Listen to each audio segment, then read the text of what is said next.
वनेश्वरि तवैव पदारविन्दम्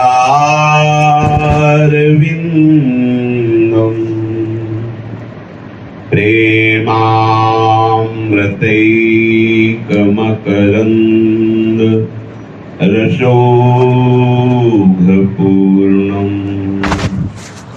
प्रत्यर्पितं मधुपते स्मरतापमूक्रम्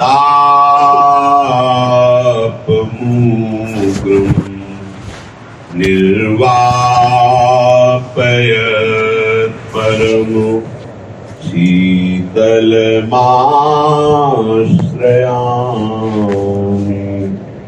निर्वापयत् परमो शीतलमाश्रयामि।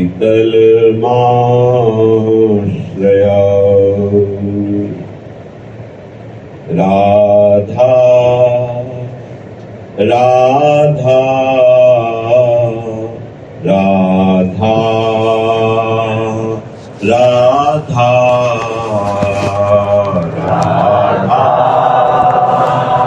राधा राधा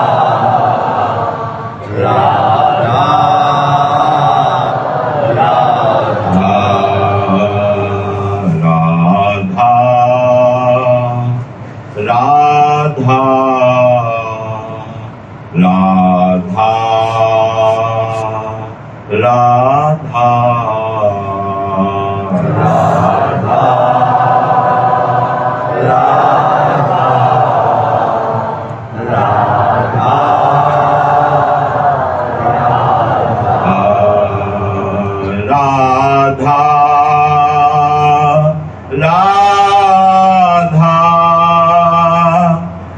राधा राधा राधा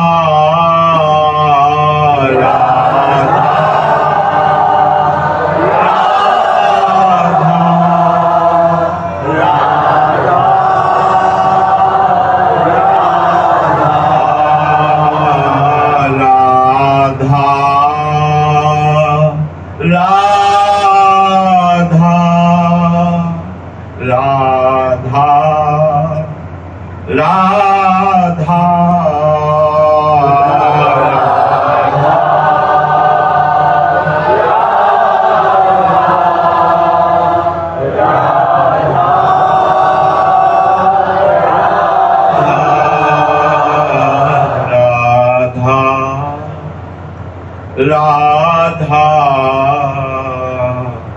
राधा राधा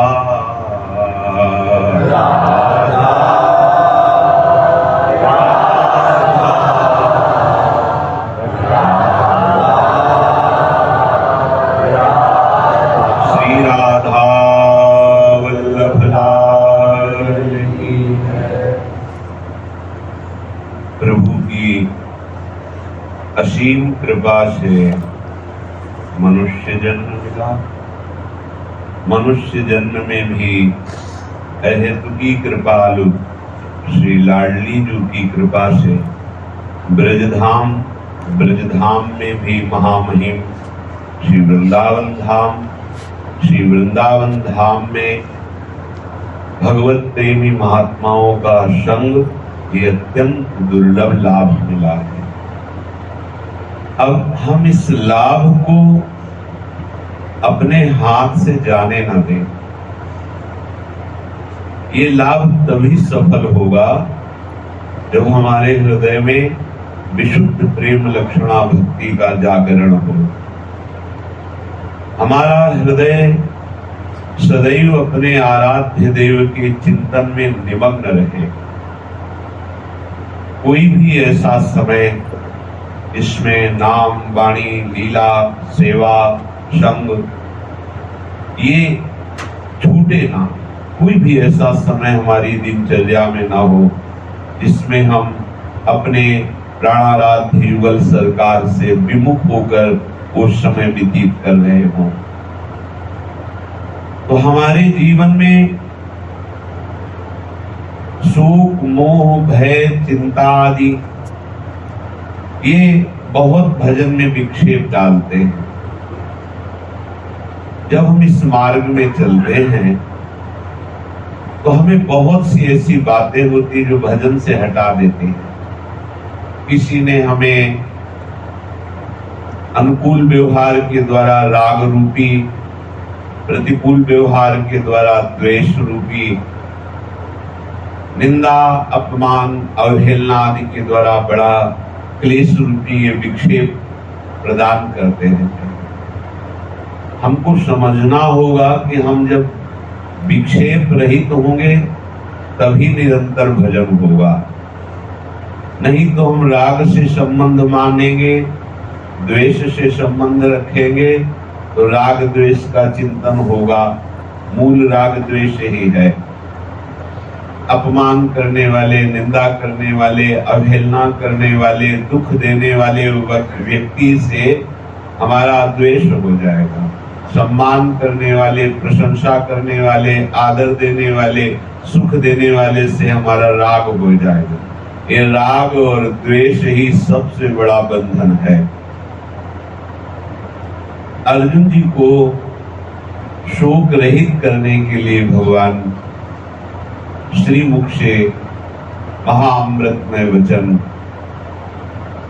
ऐसी उपदेश जो धारण कर लेने पर माया प्रपंच स्पर्श भी न कर सके, ऐसी स्थिति प्रदान की। हमें प्रभु के उपदेश पर बिल्कुल संशय न करते हुए यथावत स्वीकार करना है। प्रसंग चल रहा है, प्रभु कह रहे हैं मात्रा स्पर्शास्तु कौन्तेय शीतोष्ण सुख दुःखदा आगमा पायिनो अनित्यास नास्ति तिक्षस्व भारत। हे कुंती नंदन, इंद्रियों के विषय ये जड़ पदार्थ जो शीत और उष्ण है, शीत अनुकूलता, उष्ण प्रतिकूलता, इनके द्वारा अनुकूल परिस्थिति में सुख और प्रतिकूल परिस्थिति में दुख का अनुभव होता है। ये सुख दुख देने वाले जितने पदार्थ हैं यावत, ये आने जाने वाले हैं। पहली बात समझ लो, कोई भी व्यक्ति, वस्तु, परिस्थिति, घटना ये टिकाऊ नहीं है। यदि अनुकूल परिस्थिति है तो हर्षित मत हो, हर्ष जनित सुख मत लो, क्योंकि प्रतिकूलता आने वाली है। ये आगमा पाइनो, आने जाने वाली है। प्रतिकूल से प्रतिकूल परिस्थिति है तो दुखी मत हो, क्योंकि वो आने जाने वाली है, वो जाने वाली है। और इनका जो प्रभाव पड़ता है वो आप पर नहीं पड़ता है। इनका अनुभव करने वाले इंद्रिय और मन पर पड़ता है, इंद्रिय और अंतःकरण पर पड़ता है। आप उसके दृष्टा हैं, देखने वाले हैं। आप में किंचन मात्र इनका प्रभाव नहीं पड़ता है। आप इस प्रभाव को स्वीकार करते हैं। कल यहां तक प्रसंग हुआ था कि ये जो आपने स्वीकृति कर ली है, मैं अमुक हूं, ये मेरे हैं, ये पराये हैं, ये अनुकूल है, ये प्रतिकूल है कुछ नहीं। वास्तविक सम तत्व एक परमानंद में प्रभु ही सर्वत्र है। सर्वान वस्तुतया निरीक्ष परम स्वाराध्य बुद्धिर्मम। मेरे परम आराध्य देव प्रभु ही सब रूपों में है। ये अपना पराया, अच्छा बुरा, अनुकूल प्रतिकूल, सुख और दुख, ये हमने स्वीकार किया है, तो हमें ही इसे अस्वीकार करना होगा। ध्यान देने की योग्य बात है कि पदार्थ और परिस्थिति ये आगमापायनो हैं, आने जाने वाले हैं, पर इनका संबंध स्वीकृत जो आपने कर लिया ये आने जाने वाला नहीं, ये आपको आने जाने में फंसा देगा, ये जन्म मरण के चक्र में फंसा देगा। और ये किसी साधना, तपस्या, योग, व्रत, नियम के द्वारा बदलता नहीं। ये स्वयं स्वीकृति की है तो इसे अस्वीकृति आपको ही करनी होगी। आपने पकड़ा है तो आपको ही छुड़ाना होगा। जैसे एक दिन वहां एकांतिक में कह रहे थे कि एक राजा ने आए हुए संत भगवान के चरणों में प्रणाम करके कहा, भगवान मेरा मंगल कैसे हो, मैं सदैव सुखी रहूं, ऐसा कौन सा उपाय है। उन्होंने कहा कि राज्य पाठ के राग को छोड़ करके प्रभु से अनुराग करने पर मंगल ही मंगल रहता है, दसों दिशाएं आनंदमय रहती हैं। उन्होंने कहा मैं राजपाट का राग कैसे छोड़ सकता हूं, मैं तो बहुत बंधा हुआ हूं, मैं प्रयास करता हूं पर मैं छोड़ नहीं पा सकता। संत भगवान ने कहा चलो हम तुम्हारे जो उपवन वन है उनमें दर्शन करने चलते हैं, तुम्हारे जो स्वयं के बगीचे हैं। राजा उन्हें ले गए। एक विशाल आम का वृक्ष देखकर संत भगवान ने इसे आलिंगन किया, बस आलिंगन ही किए रहे। राजा ने कहा चलो महाराज, बोले चलने की इच्छा है पर ये आम का पेड़ हमें छोड़ नहीं रहा है। तो उन्होंने हंसकर कहा महाराज आप कैसा विनोद करते हैं, आपने ही तो पकड़ रखा है, आप छोड़ दीजिए, आम का पेड़ आपको कैसे पकड़ सकता है। बोले जैसे आपको राज्य ने पकड़ रखा है, जैसे आपको राज्य ने पकड़ रखा है वैसे ही मुझे आम के पेड़ ने पकड़ रखा है। अब समझ में आया। राजा ने कहा मुझे अपनी भूल समझ में आ रही। तो बोले एक बात और समझ लो, जैसे मैंने आम को पकड़ लिया, अब यहाँ तुम मंत्रानुष्ठान करो, यज्ञ करो, जो चाहो करो, व्रत रखो, लेकिन जब तक हम छोड़ना नहीं चाहेंगे तब तक तुम्हारा कोई अनुष्ठान इसे छुड़ा नहीं सकता। ध्यान दीजिए, ऐसे ही पदार्थ तो आने जाने वाले हैं, वस्तु, व्यक्ति, परिस्थिति, घटना तुम रोकना भी चाहो तो रुकेगी नहीं, वो आत्मा पाइनो है। अभी अच्छी परिस्थिति है तो थोड़ी देर में हो सकता है विषम परिस्थिति आ जाए, अभी विषम परिस्थिति है तो थोड़ी देर में अनुकूल परिस्थिति आ जाए, पर उसका संबंध जो तुमने स्वीकार कर लिया, तुमने जो उसे पकड़ लिया, उसी में तुम सुखी दुखी होते हो। पूरा जीवन इसी राग द्वेष में। ये वही व्यक्ति है जिसने हमें ऐसा बोला था, जिसने हमें ऐसा कहा था। वो घटना तो 2 मिनट में निकल गई, पर आपने उस घटना जनित प्रकट हुए दुख को स्वयं में स्वीकार कर लिया, संबंध कर लिया, जिससे उससे द्वेष हो गया, जिससे उससे राग हो गया। ये अनुकूल, ये वही व्यक्ति जो हमें सुख दिया था, ये अनुकूल है। और आप वो व्यक्ति, वो समय तो चला गया, पर आपने जो संबंध पकड़ा वो संबंध, मैं में जो संबंध आपने स्वीकार किए, देखो कितना प्रपंच स्वीकार किए हुए हैं।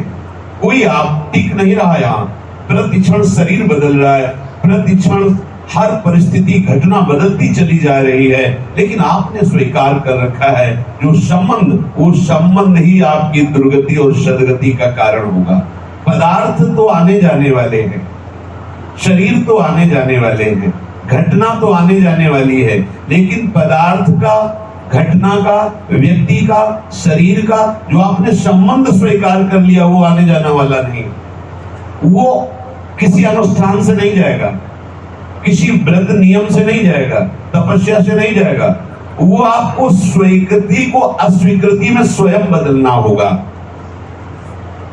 ये आपका अनुष्ठान, ये आपका नाना प्रकार का भागवती कार्य उस स्वीकृति पर कोई फर्क नहीं डालेगा। ध्यान रखना, आपको आश्चर्य हो सकता है। देखो, भगवत प्राप्ति के लिए अपने राजपाट परिवार, रानी पुत्र आदि को विक्षेप मान करके भरत जी महाराज त्याग कर देते हैं और गंडकी नदी के किनारे परम पावन जहां शालिग्राम भगवान जिस नदी में प्रकट होते हैं उसका नाम गंडकी नदी है। उस गंडकी नदी के पावन तट पर रह करके भगवत आराधना करते हैं। ऐसी भगवत आराधना करते हैं कि कभी कभी भाव में भूल जाते हैं कि इस समय मुझे क्या करना चाहिए। ऐसी मंगलमयी भजन की स्थिति में एक घटना घटती है। देखो, एक गर्भिणी हिरनी जल पीने के लिए आती है। पीछे से सिंह की भयंकर भयावह दहाड़ होती है। अब वो पीछे लौट नहीं सकती, आगे नदी का प्रवाह। विचार किया कि जीवन रक्षा के लिए मुझे छलांग मारनी चाहिए। तत्काल छलांग लगाई हिरनी ने, तो गर्भ योनि द्वार से गिर करके जल प्रवाह में, और ये सूर्य की आराधना करते हुए मंत्र जप करते हुए उसी जल में खड़े थे भरत जी महाराज। देखा तो हिरनी उधर जाके गिरी, तो पर गर्भ स्राव होने के कारण और उस अवस्था में इतनी लंबी छलांग लगाने के कारण उसका प्राणों से वियोग हो गया, वो मर गई। भरत जी महाराज ये देख करके द्रवित हो गए। कोई भी साधु, कोई भी भगवत मार्ग का पथिक, कोई भी दयालु द्रवित हो सकता है। द्रवित होना कोई दोष नहीं, दया करना कोई दोष नहीं। तत्काल आगे बढ़े और उस नवीन मृग शावक को गोद में उठा लिया, क्योंकि वो जल प्रवाह में मर जाता। अपनी कुटिया ले गए जो पर्ण कुटी छाई हुई थी। अब उसका दुलार करने लगे और चिंतन करने लगे कि कहीं ये अगर घोड़ा भी बाहर जाएगा तो भेड़िया आदि से खा जाएंगे। अब इसका मैं ही स्वामी हूं, मैं ही इसका, ये जो संबंध स्वीकृति हो रही, ये गलत हो रही है। दया करना, सेवा कर देना, ये अच्छी बात है। सबसे प्रीति करने का आदेश महापुरुषों ने किया है। सब जीवन सो प्रीति, पर रीत निभाता अपनी। सबसे प्रेम का व्यवहार करना है, पर हमारी रीति है सर्वान वस्तुतया निरीक्षित। सबसे प्यार करें, लेकिन सब में अपने राधा वल्लभ लाल जी को देखें तो फंसोगे नहीं, क्योंकि लक्ष्य आपका राधा वल्लभ लाल है। दूसरी बात, उससे हमें कोई सुख नहीं चाहिए, ये दृढ़ निश्चय होना चाहिए। भरत जी ने ये निश्चय किया कि मेरी शरण में है, मैं इसका शरणदाता हूं, मुझे चाहिए कि इसकी रक्षा करनी चाहिए। अब हरी हरी घास, दूब के ऊपर के कोमल कोमल भाग को लाना और उस बच्चे को पवाना, दुलार करना, छाती से लगा के रखना। जैसे जैसे बड़ा हुआ छोटे छोटे कोमल सींगों से खुजलाता, वैसे ही उनको सुख मिलता, जैसे छोटा बच्चा तोतली बानी में बोलकर माता पिता की गोद में अटखेलियां करता है, खेलता है। अब वो शयाना हो गया तो किसी दिन वो वन में चरने के लिए चला। अब ये तो बड़े विरह से व्याकुल हो गए। अपनी पत्नी, अपने पुत्र, परिवार को त्यागने पर भी वो विरह नहीं हुआ, क्योंकि अस्वीकार कर दिया। अब मैं भगवत प्राप्ति के लिए जा रहा हूं जो हमारे हैं, लेकिन इसी स्वीकृति में एक और स्वीकृति कर ली कि मैं शरणदाता हूं, मैं इसकी रक्षा करूंगा, मेरे सिवा इसका कोई नहीं। ऐसा ये स्वीकृति इतनी जोर की हुई कि उनके अंदर विरह पैदा हो गया और बड़ी व्याकुलता पूर्वक उसका चिंतन करने लगे। देखो मैं कैसा अनाज हूं, वो मेरे आश्रित, मैं उसकी देखरेख भी नहीं कर पाया, और क्या क्या भागवत जी में वर्णन। अंतिम समय उसी हिरण का चिंतन हुआ, क्योंकि स्वीकृति देख लो, और भजन कितनी जोर का था, कैसे परम पावन स्थान पर था, लेकिन उस भजन ने की हुई स्वीकृति के परिणाम को नहीं बदल पाया। उनको हिरण बनना पड़ा। ध्यान दीजिए, ये केवल स्वीकृति की बात है। साधन तो इतने जोर का था कि भागवत में पढ़ लीजिए कैसी स्थिति थी भरत जी की। स्वीकृति हो गई तो अगला जन्म हिरण का हुआ। पर भजन का एक प्रभाव है कि वो कभी नष्ट नहीं होता।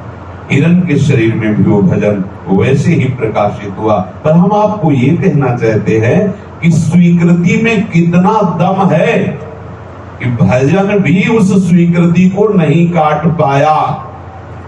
बड़े से बड़ा तप योग साधन आपकी स्वीकृति को नहीं काट सकता। इसे आपको अस्वीकार करना होगा। जननी जनक बंधु सुत दारा तन धन धाम सुहृद परिवारा, इसकी अस्वीकृति आपको करनी होगी।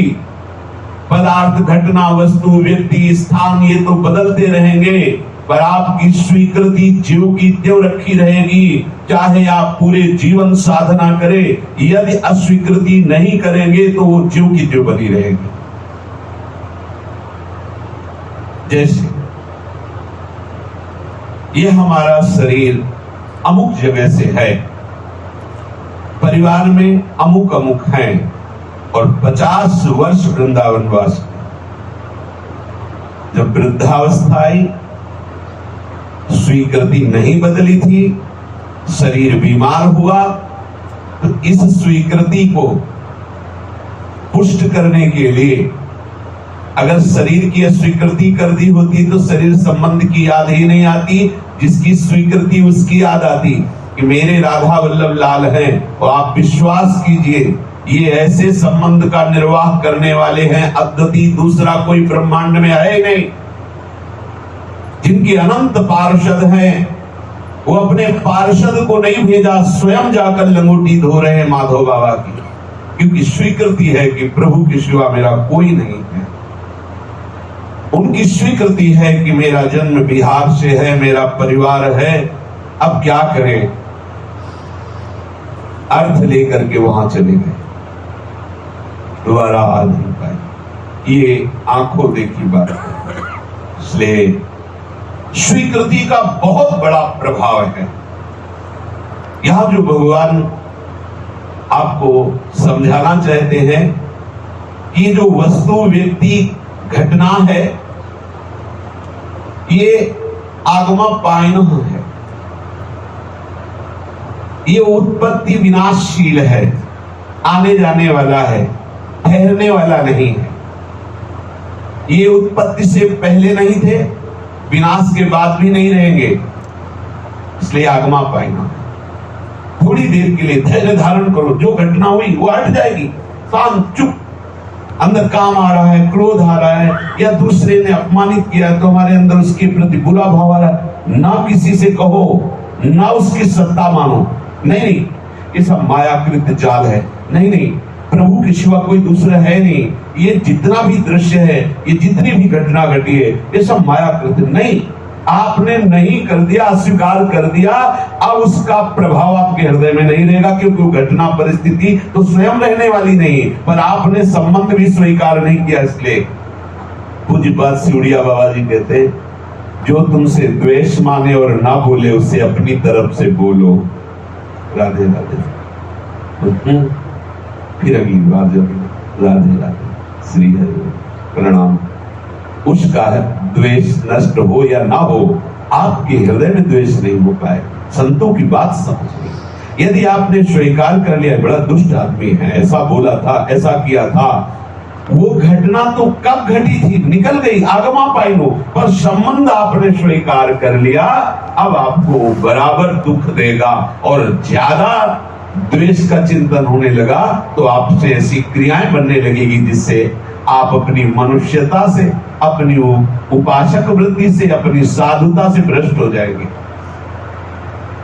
आगमा पाई, बहुत ध्यान दीजिए, ये हमें अत्यंत आवश्यक बात समझनी है कि हम घटना, व्यक्ति, वस्तु, परिस्थिति में फंस जाते हैं। हमारा भजन छूटने लगता है और हम ये सोचते हैं कि यदि ये केवल व्यक्ति यहाँ ना होता तो मुझे बहुत आनंद होता। ये पास बैठने वाला बार बार हमको टॉर्चर करता है, यदि अगर ये वहां उधर चला जाए तो नहीं नहीं, स्वीकृति मत करो ऐसी कि ये दुष्ट है, नहीं तो आप अपने परमार्थ से गिर जाएंगे। नहीं, प्रभु आप हो, हम समझ नहीं पा रहे हैं, ये जो आप चेष्टा कर रहे हैं मुझे सहने की सामर्थ्य दे रहे हो, नाथ आप नजदीक ही बैठना, कभी हमसे दूर ना होना, जिससे हमारे अंदर ऐसी सामर्थ्य आ जाए कि आपके द्वारा की हुई प्रतिकूलता में मुस्कुरा के सह जाऊं। निंदक नियरे राखिए आंगन कुटी छवाए, पड़ोस में नहीं घर में, जिससे रात दिन वो हमारी पूरी दिनचर्या को देखे और फिर निंदा करे। बिना साबुन बिना पानी निर्मल करे सुभाए, नहीं, अंदर से स्वीकृति मत करना, ध्यान देना है बात। कोई भी घटना, कोई भी वस्तु, अब हम इसके बिना जी नहीं सकते, स्वीकृति कर ली, मर गए। कोई भी वस्तु, कोई भी पदार्थ, कोई भी घटना आपका स्पर्श ना कभी किए थी, ना भी किए हैं, ना आगे करेगी। आप अमल हैं, आप निर्मल हैं, पर आप जितना स्वीकार करते जाते हैं उतना अमल होते हुए भी आप मलिन होते जाते हैं। आपकी गलत स्वीकृति ये शरीर में, आपको काम वेदना कब सताती? जब आप अपने को शरीर मानकर स्त्री या पुरुष भाव से देखते हैं। गलत स्वीकृति, इसलिए आपको दंड मिल रहा है, वो जला रहा है। अगर आप जल रहे हो तो उस समय दो विभाग करो, जलने वाला विभाग और है और आप अलग हैं। नैनम दहति पावकः, आपको अग्नि छू नहीं सकती, जला नहीं सकती, तो फिर ये जलन किसको हो रही है? ये मन, ये इंद्रियों को, ये अंतःकरण को हो रही। आप उस जलन को देखने वाले हैं, आप में जलन नहीं है तो आप सह जाएंगे। और आपको जलन हो रही, ये स्वीकृति जहां आपने अपने में की तो सामने वाले पर आपका द्वेष हो जाएगा। फिर ये तो हमें जलन नहीं होती, ये बहुत विघ्न है परमात्मा का। कौन? बाहर का व्यक्ति, बाहर की वस्तु, बाहर की घटना, बाहर की परिस्थिति। बहिर्मुख हो इसलिए आपसे चूक हो रही, अंतर्मुख होइए। अनित्याः, ये उत्पत्ति के पहले नहीं थे। जो आपके सामने घटना घट रही, जो पदार्थ है, जो आपके सामने विषमता या अनुकूलता आ रही, ये पहले नहीं, बाद में भी नहीं रहेगी। चुप रहो, बीच में आया है, निकल जाएगा। शांत रहो, एकदम शांत हो जाओ, वो प्रवाह है, निकल रहा है। तो बोले माना कि उत्पत्ति के पहले और विनाश के बाद नहीं, पर वर्तमान में तो दिख रही है ना, वर्तमान में तो है। तो प्रभु कहते अनित्याः, वर्तमान में भी नहीं है। ये इतनी तीव्रता से, तेजी से बदल रहे कि तुम जिस दृश्य को देख रहे हो वो कितने पहले ही निकल चुका है, पर आप उस वर्तमान के दृश्य को स्वीकार कर रहे, इसलिए टिका हुआ दिखाई दे रहा है। जैसे पर्दे में फिल्म चल रही है, इतनी तीव्रता से चल रही है कि आपको ऐसा लग रहा है कि 30 सेकंड से ये सीन बराबर टिकी हुई। नहीं, वो इतनी तीव्रता से चल रही कि आप पकड़ नहीं पा रहे हो, सामने मगन हो रहे हो उस वर्तमान के दृश्य पर कि देखो ये इतने मिनट बोला, इतने मिनट टिका हुआ। लेकिन नहीं, पीछे से बहुत रफ्तार से रील चल रही, ठीक ऐसे ही आपकी रील चल रही। बाहर जो आप दृश्य देख रहे हैं बड़ी तेजी से बदलाव हो रहा है, पर आप स्वीकृति करते जा रहे हैं, इसलिए आपको अनुभव में नहीं आ रहा। इसलिए भगवान कह रहे हैं वर्तमान में भी अनित्याः, ये टिकाऊ नहीं है। वर्तमान की परिस्थिति जो तुम देख रहे हो टिकाऊ नहीं, वर्तमान में भी नहीं है। कैसे नहीं? हमें तो दिखाई दे रहा है, गलत दिखाई दे रहा है। जैसे दूर पड़ी हुई रस्सी को अंधेरे में हमें भ्रम हो गया कि सांप है, तो पहले भी सांप नहीं था, बाद में भी सांप नहीं रहेगा। बीच में तुम्हें सांप भास रहा है तो क्या सांप है वो? पर तुम्हें तो भास रहा है ना। अब जब तुम्हें ज्ञान हो जाएगा तो तुम्हें अनुभव में आएगा ना कि वर्तमान में भी सांप नहीं था। ऐसे ही पहले मैं था, प्रभु बोल रहे, बाद में भी मैं रहूंगा, तो बीच में मैं ही मैं हूं। तुम्हें जो राग द्वेष अनुकूलता प्रतिकूलता वस्तु व्यक्ति स्थान घटना दिखाई दे रही, ठीक ऐसे ही दिखाई दे रही जैसे अंधेरे में रस्सी को सांप वर्तमान में मानकर हम भयभीत हो रहे हैं। ऐसे ही वर्तमान में हम किसी को शत्रु, किसी को मित्र, किसी को अनुकूल, किसी को प्रतिकूल अज्ञान अंधकार के कारण मान रहे हैं। ज्ञान का प्रकाश होते ही दिखाई देगा। चित देखो चित श्याममयी है, सो अनन्य गति जाके अस्मति न करे हनुमंत, मैं सेवक सचराचर रूप स्वामी भगवंत। वही अनन्य भक्त है, इसको ऐसा अनुभव हो कि मैं सेवक हूं, चराचर मेरे स्वामी का स्वरूप है। उमा जी राम चरण रत विगत काम मद को, निज प्रभु में देखे जगत के सन करे विरोध। ये बात इसलिए वर्तमान में भी अनित्या तुम्हें दिखाई दे रहा पर है नहीं। जैसे वर्तमान में तुम्हें सांप दिखाई दे रहा पर है नहीं, पहले भी रस्सी थी, बाद में भी रस्सी रहेगी। जब तुम्हें ज्ञान हो जाएगा तो वर्तमान में भी रस्सी है, केवल अंधकार के कारण तुम्हें सांप दिखाई दे रहा है। पहले भी प्रभु थे, बाद में भी प्रभु है, ऐसा अनुभव होगा। तो वर्तमान में भी प्रभु ही है, केवल अविद्या ज्ञान के कारण तुम्हें भ्रम दिखाई दे रहा है। स्त्री पुरुष अनुकूल प्रतिकूल शत्रु मित्र। इसलिए भगवान आदेश करते हैं तास्तितिक्षस्व भारत। ये जितने इंद्रियों के विषय हैं, अनुकूलता प्रतिकूलता, ऐसा नहीं है कि ज्ञानी को अनुभव नहीं होता।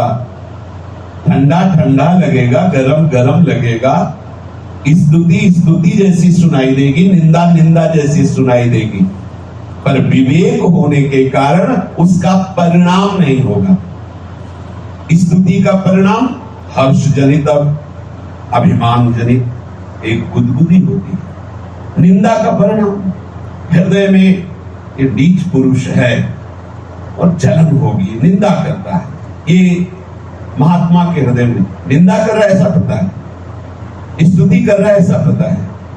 ये पदार्थ शरीर के अनुकूल पता है, ये पदार्थ शरीर के प्रतिकूल ऐसा भी पता है, पर संयोग होने पर वो अनुकूल प्रतिकूल निंदा स्तुति मान अपमान के परिणाम को प्राप्त नहीं होगा। न हर्षित होगा न शोकित होगा। उसे पता है आगमा पाइनो अनित्यास, आने जाने वाले नाशवान मेरे को कभी भी स्पर्श नहीं कर सकते। विवेक के द्वारा अंतःकरण धर्म से ऊपर उठा हुआ उपासक मुस्कुराते हुए सह जाता। ऐसा नहीं कि अनुभव शरीर में पीड़ा, बोले अगर शरीर संबंध छूट गया है तो बुखार में हूं बोलते हो, दर्द हो रहा है तो आह करते हो, ये होगा, पर अंदर उसके व्यथा नहीं होगी। ये आंतरिक बात है। मारा तो उसे लगेगा थप्पड़ मारा है, पर ना द्वेष होगा और ना उसकी पीड़ा की स्वीकृति होगी। विवेक के द्वारा उसे काटता रहता है उपासक। अंतःकरण में परिस्थिति को लेकर राग द्वेष हर्ष शोक सुख दुख, ये विवेकी जनों के हृदय में नहीं होता। ध्यान देना, घटना आएगी, परिस्थिति आएगी, आपको अनुभव में भी आएगा, पर उसका परिणाम जो राग है, द्वेष है, हर्ष है, शोक है, सुख है, दुख है, ये नहीं होगा। अनुकूलता प्रतिकूलता का ज्ञान होने पर भी राग द्वेष विकार हृदय में पैदा ना हो पाए, इसलिए तुम्हें सहना होगा। प्रारंभिक साधक को हृदय जल रहा है, तो तुम्हारे अज्ञान की वृत्ति अभी टिकी हुई है, चुपचाप से कुछ नहीं बोले, और जब कभी वो जो प्रतिकूल व्यवहार करने वाला सामने पड़े तो मुस्कुराकर प्रणाम मुद्रा में, मेरा प्रभु। अगर ये बात नहीं मानोगे तो आपका अखंड भजन नहीं हो पाएगा। क्यों? क्योंकि ये विक्षेप होते रहेंगे। आज भी आप अपने उपासना की धरा को देख लीजिए। कोई भी घटना, व्यक्ति, वस्तु, परिस्थिति कितने मिनट, कितने सेकंड, कितने घंटा आपके हृदय में विक्षेप डालता है। चतुर उपासक मिनटों में सफाया करता है। विवेक के द्वारा ऑपरेशन किया, खत्म, राधा राधा राधा चालू। अज्ञानी उपासक उसमें बहुत समय तक फंसा रहता है और संसारी आदमी जीवन भर फंसा रहता है। ये वही व्यक्ति है जो 20 साल पहले राधा के कुंज में गया था, धक्का मारा था, ये वही है। पकड़े हुए उसको स्वीकार किए। उपासक 1 मिनट में तब ऑपरेशन कर दिया विवेक के द्वारा। नहीं, हर प्रश्न का उत्तर अंदर ही दे दिया। नहीं तो इसने मारा क्यों हमें? क्योंकि तुम्हारा प्रारब्ध भोग था। कोई प्रारब्ध भोग, बहुत बड़े प्रारब्ध भोग को भगवान ने 1 सेकंड में खत्म करवा दिया। तो ये ऐसी अगर बात ना बोलता, ऐसी घटना ना होती तो हम शांत भजन कर रहे थे। हाँ, भगवान ने तुम्हारे लिए ये घटना प्रकट की है, विधान रचा है कि तुम इस घटना को सहन करके ऐसे उपासक बनो कि कोई भी व्यक्ति, वस्तु, परिस्थिति, स्थान, घटना तुम्हें विक्षेप न डाल सके। और खत्म सब। अब अगर आपने स्वीकार कर लिया ये व्यक्ति, ये वस्तु, ये स्थान मुझे दुख देने वाला है, तो कितना लंबा स्वीकार किया आप देख लीजिए। 1 दिन में खत्म करते हो, 2 दिन में खत्म करते हो, 6 महीने में या 6 जन्म में, ये आपका विषय। स्वीकृति बहुत बहुत सदगति और दुर्गति का कारण है। एक भागवत में उपाख्यान आता है, पुरंजनोपाख्यान। पुरंजन नाम के राजा ने 9 द्वार वाले महल को देखा। उस महल में एक बहुत सुंदर स्त्री और उसके सेवक रहते थे।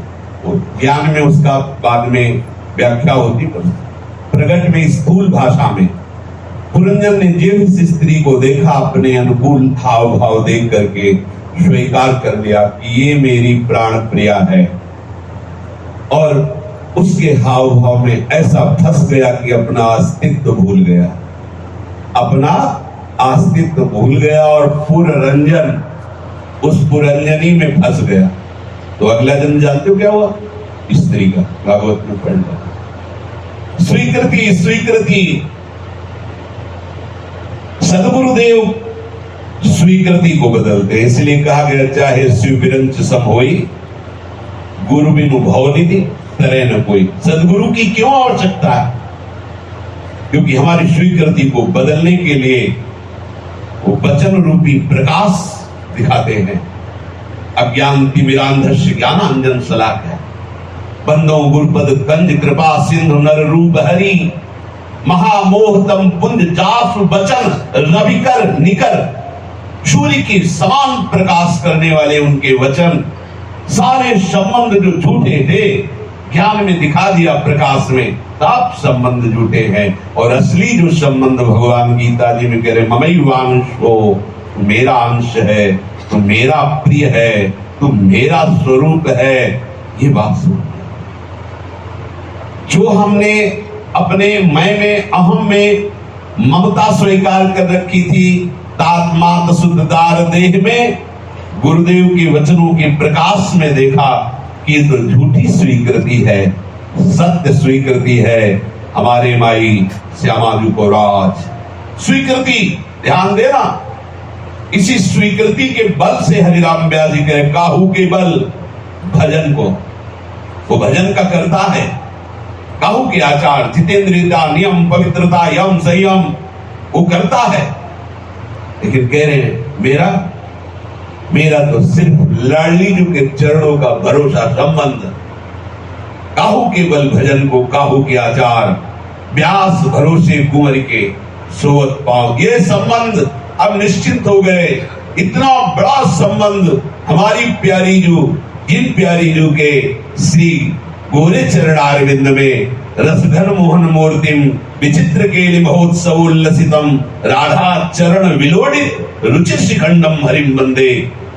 वो प्रभु जिनके चरण रखने की चौकी को ब्रह्मा शंकरादि बंदन करते हैं मस्तक पधराकर, वही प्रभु गोरे चरणारविंद को दुलार करते हुए अपने मस्तक से लगाते हैं। वो हमारी महारानी है, हमारी प्यारी है। पर ये बात तुम्हारी तभी सत्य मानी जाएगी जब दूसरों न कोई। कहने में सब कह देंगे हमारे माई श्यामा जी को राज, लेकिन बात तभी मानी जाएगी जब दूसरों न कोई, मेरे तो गिरधर गोपाल। ये कहना सरल है, लेकिन ये कहना दूसरों न कोई, बस इतनी ही स्वीकृति हमें करनी है। इस स्वीकृति के बल पर सब स्वीकृतियों को अस्वीकार कर देना है। नहीं, स्पष्ट आदेश है, तात मात सुत दार देह में मति अरुझय मति मंदा। अरे मतिमंद, ये स्वीकृति क्यों किए हुए है कि ये मेरे, ये मेरे, ये मेरे, ये पराए। नहीं, हित किशोर को है चकोर। तू गुरुदेव भगवान के चरणों का आश्रय लेकर के अपनी चित्त वृत्ति को चकोर बना ले और चित्त चोर का निरंतर चिंतन कर, वही तेरे हैं। तो लख वृंदावन चंदा इन्हीं नयनन सब सुख देखे, अपनो जन्म सुफल कर लेखे। इसलिए भगवान आदेश करते थे, दास्तितिक्षस्व भारत, ऐसी कोई भी घटना नहीं जो आप सह नहीं सकते, क्योंकि आप में कोई दुख है ही नहीं। सच्ची मानना, केवल स्वीकृति होती है।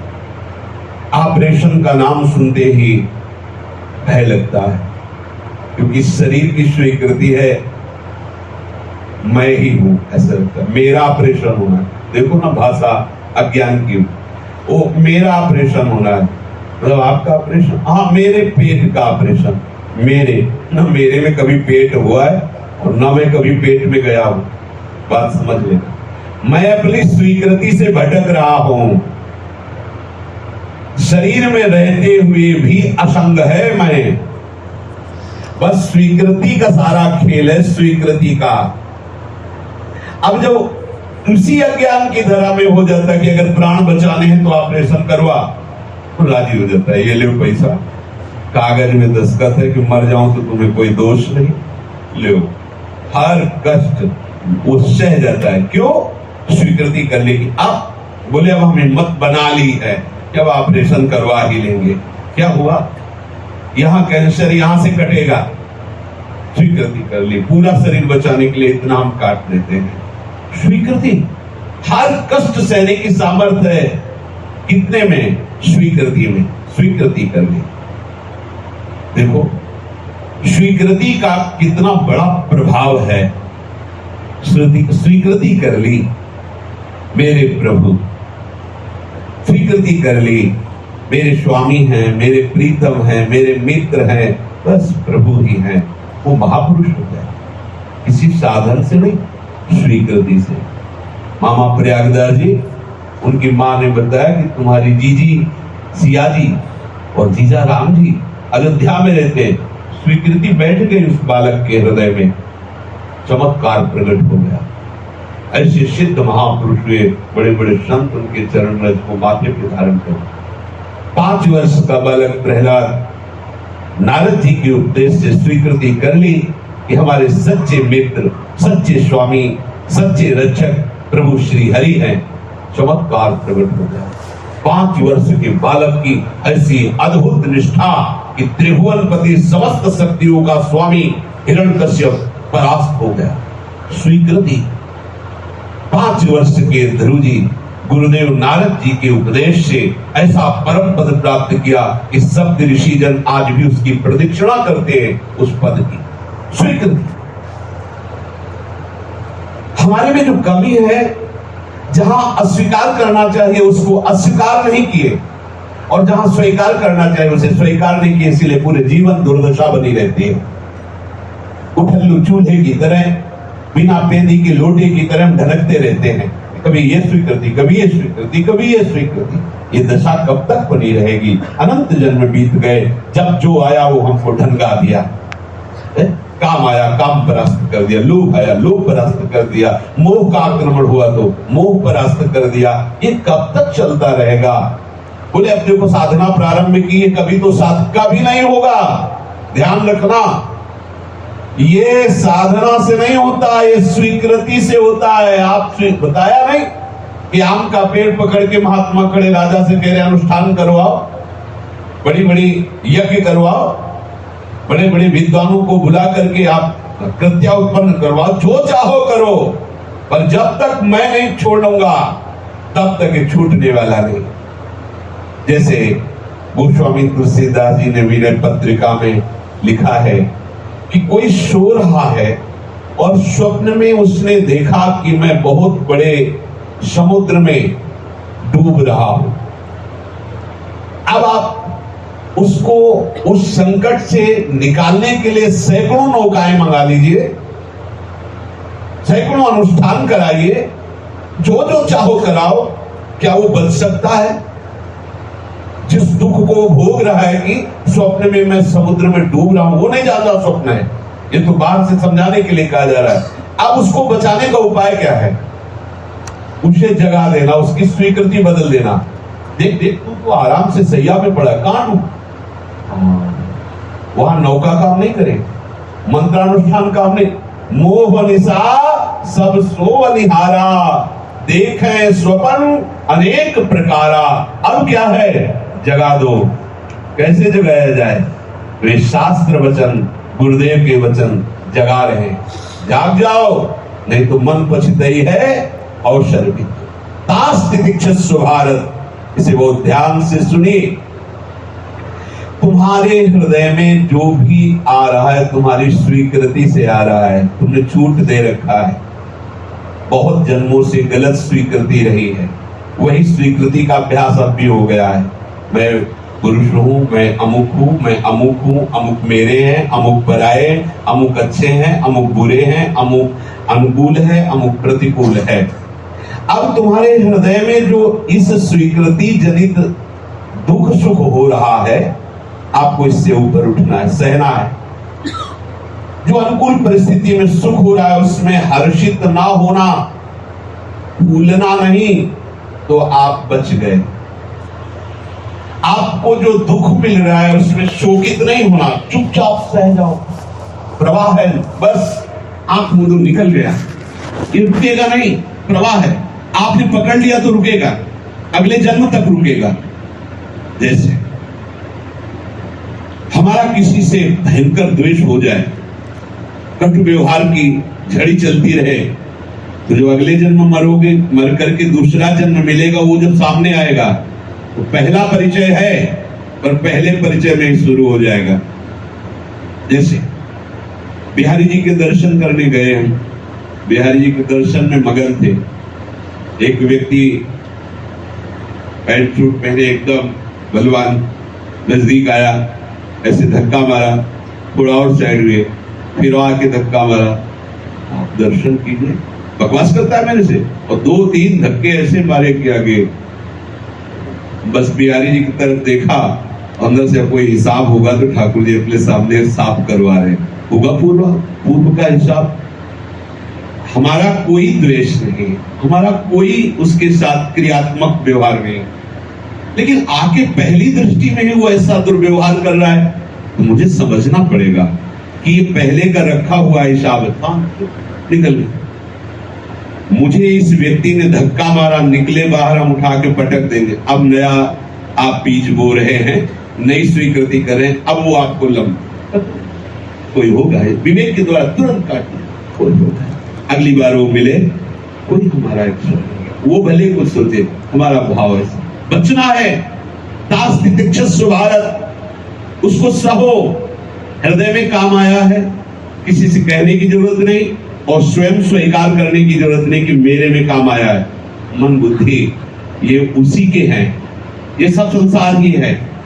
2 विभाग हैं, एक अविनाशी एक विनाशी, ये सब विनाशी विभाग है। अविनाशी में कभी भी किसी तरह का विकार हो ही नहीं सकता, क्योंकि वो निर्विकार है, और विकारी कभी निर्विकार नहीं। ये विकार चलता है इसमें। ये जब पूर्ण आप अपने स्वरूप में आकर ऐसी स्वीकृति करेंगे, तब आप देख पाएंगे सब ब्रह्म स्वरूप है। पहले तो ब्रह्म सत्यम जगत मिथ्या, पहला तो सूत्र यही है, हटाते जाओ हटाते जाओ, फिर जब आप तब लगेगा सब वही है, अनुभव में आ जाएगा। तो आपके हृदय में कोई भी विकार आता है तो उसे सहना सीखो, क्योंकि वो आप में नहीं है। जो आपने गलत स्वीकृति की है कि मुझे काम मुझे क्रोध आ रहा, मेरा अपमान, मेरी स्थिति, ये गलत स्वीकृति। स्वीकृति को बदलिए। अगर स्वीकृति को नहीं बदला तो बहुत लंबी साधना के बाद भी ये स्वीकृति आपको गिरा देगी। गलत स्वीकृति। स्वीकृति गुरुजनों के संग से बदलती है। ये छोड़ो, ये छोड़ो, तुम ऐसे नहीं। अब तुम अनुभव करो कि मैं विरक्त हो गया। ये पीले कपड़े, लाल कपड़े, इनका क्या तात्पर्य? कपड़ा कोई परिवर्तन करता है क्या? परिवर्तन स्वीकृति कर। अब मैं विरक्त हो गया हूं, बदली स्वीकृति। अब मैं वृंदावन वासी हो गया हूं। विरक्त का कोई माता पिता भाई बंधु परिवार नहीं होता। विरक्त का केवल हरि गुरु चरण सेवाम स्वरहु। हरि गुरुदेव कहने को दो है, वस्तुता एक ही, गुरु गोविंद न भेद कराए। अब मेरे गुरुदेव की सिवा, हरि की सिवा कोई नहीं। ये स्वीकृति, अगर ये स्वीकृति नहीं हुई तो पीला पहनो, लाल पहनो, नीला पहनो, काला पहनो, वहीं पहुंच जाओगे जहां स्वीकृति है। और जहां की स्वीकृति वैसे ही स्वरूप होगा, वैसे ही राग रंग होगा। देख लेना, सारा खेल स्वीकृति का है। मैं विरक्त हो गया हूं। किससे? समस्त विषयों से, संबंधियों से, शरीर से भी। स्वरूप में स्थिति होने के लिए, स्वरूप में स्थिति स्वीकार करने के लिए ये परंपरा बनी हुई है। क्योंकि मैं गृहस्थ हूं, ये मेरी पत्नी है, ये मेरे पुत्र हैं, यही स्वीकृति आवागमन के चक्र में फंसाती है। तो बोले सब विरक्त हो जाए, सबको होना पड़ेगा। भेद से नहीं, उद्देश्य से।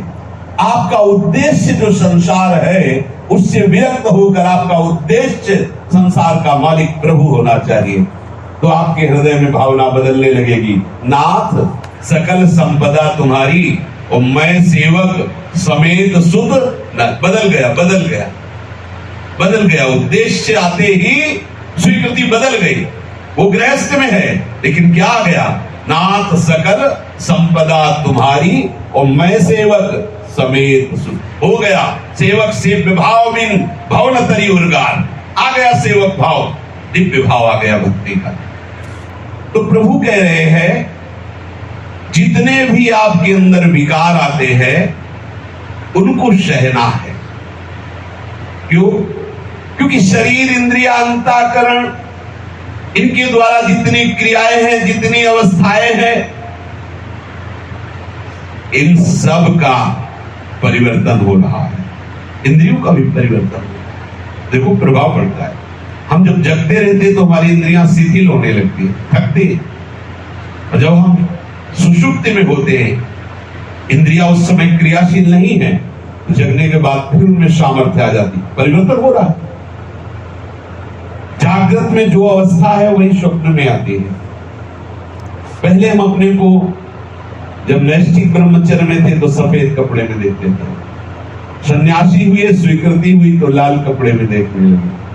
अब कभी हम अपने को सन्यासी रूप में थोड़ी देखते हैं, इस रूप में देखते हैं इस शरीर को। तो अंतर में स्वीकृति का फर्क पड़ रहा है। बस अगर आप स्वीकार करेंगे मेरे अंदर ये विकार है, तो आपको जलना पड़ेगा। तुरंत अस्वीकार कीजिए, अंतःकरण में मैं उसको देख रहा हूं। नहीं, ऐसा नहीं, मैं बहुत परेशान हूं, मैं बहुत चिंता में हूं, ऐसा वैसा, कितनी स्वीकृति किए हुए हो। अरे एक ठसक लाओ ये स्वीकृति श्री स्वामिनी जी की। अनंत जन्मों से इन्हीं स्वीकृतियों में फंसे हो। अब इस स्वीकृति को कभी ढीली मत होने देना। जो आपने पूर्व स्वीकृतियां की है, वो अस्वीकार करने पर ही स्वीकृति का स्वरूप जागृत होता है हमारे माई श्यामाजू को राज। और इस स्वीकृति में कोई दूसरी स्वीकृति होती नहीं, दूसरों ना कोई। अगर दूसरी स्वीकृतियां रख रहे हो तो हटा दीजिए, नहीं हटाओगे तो तुम हट जाओगे, तुम्हारी स्थिति बदल जाएगी, तुम्हारा भाव बदल जाएगा। जो उद्देश्य गुरु कृपा से, शास्त्र कृपा से, अनंत जन्मों के पुण्यों से जागृत हुआ है, ये बहुत बड़ा लाभ है। अगर जरा भी अन्य स्वीकृतियां रखी तो ये बदल जाएगा। आप अन्य स्वीकृतियों के कारण ही दुर्गति को प्राप्त होते रहे, ध्यान दीजिएगा।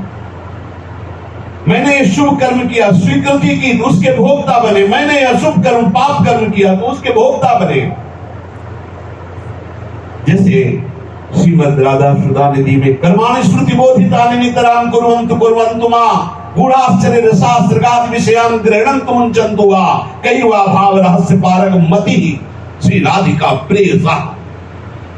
जिसने राधा प्रिय श्री युगल सरकार को अपनी स्वीकृति में स्वीकार कर लिया, हमारे युगल सरकार, और ठीक स्वीकृति समर्पित है, अन्य स्वीकृति नहीं है, तो उसके द्वारा शास्त्र के आज्ञा के अनुसार कार्य हो या ना हो, वो विषयों का सेवन करे या ना करे, वो बहिर्मुख पुरुषों का संग भी करे तो कुछ भी फर्क नहीं पड़ता। क्यों?